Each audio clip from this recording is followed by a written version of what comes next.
Jesus wants a relationship with us, because it's just like any other relationship. You just got to keep coming back to it and keep coming back to it and keep coming back to it. Now, most of us in our humanness will say, if there's somebody who just always asks me for things, I will avoid them. I will hide from them in the grocery store and I will change my phone number. But Jesus is not that way. Yeah. He is constantly wooing us back to himself. Yeah. And so the fact that J.D. Creer, boiled it down so well and said that when we're dissatisfied, it's because we've forgotten the gospel, the true gospel. I was like, yes, that's a good reminder for me. So, that reminds me of Paul. I think in one of his letters, he said something about it.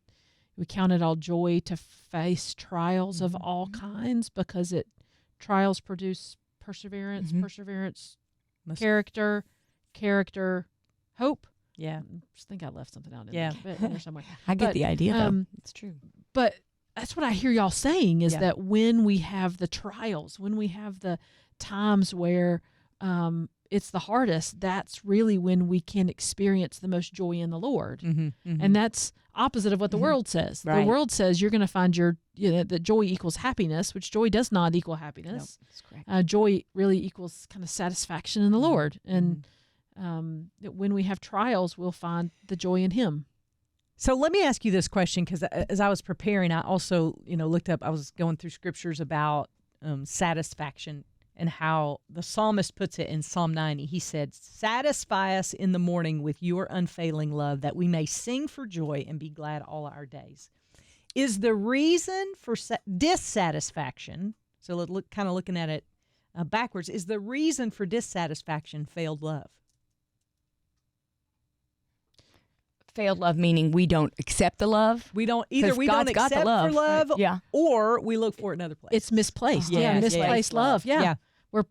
Yes. Yes. The answer is yes. That's Okay. good. That's the short answer. I mean, for me, I have got to make things incredibly practical, and so sometimes I will read scripture and I'll ask myself the reverse. I want to. Can you read that scripture again? Yes, Psalm 90 is the Oh no, that's my question. Satisfy us in the morning with your unfailing love, that we may sing for joy and be glad all our days.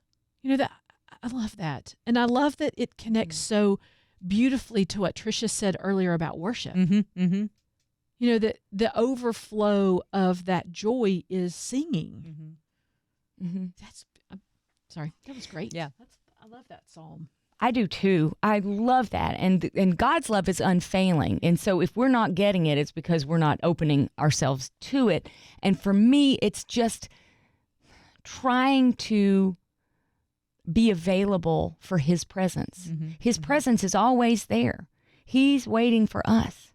But when we open ourselves up to that, to His presence, that's when we sense that love, and that's when that contentment and that satisfaction comes in. And I think that's why worship is so powerful, because it says when we worship God, He's in our midst. He's in our presence. He inhabits the worship of His people. Yeah.